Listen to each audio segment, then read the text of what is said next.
భరిష్యామి సురాశ్చాకైరావృష్టే ప్రాణధారకై.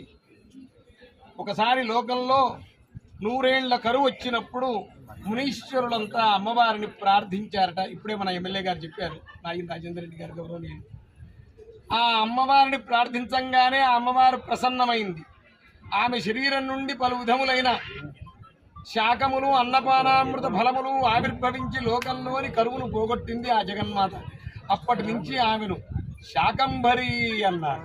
శాకంభరీం స్తువన్ ధ్యాయన్ జపన్ సంపూజయన్నమన్ అక్షయ్యమశ్రుతే శీఘ్రం అన్నపానామృతం ఫలం. ఎవరైతే ఈ శాకంభరిని ఆరాధిస్తారో వాళ్లకు అన్నపానామృత ఫలములు అక్షయ్యంగా లభిస్తాయి. గ్రీష్మ ఋతువు నాట్లు జరిగి విత్తులు విత్తే సమయం ఇది. ఈ సందర్భంలో అమ్మవారికి శాకంభరి ఉత్సవాన్ని జగన్మాత ప్రీతిగా జరపడం వల్ల అతివృష్టి అనావృష్టి లేకుండా దేశం సుభిక్షం అవుతుంది, లోక కళ్యాణం జరుగుతుంది.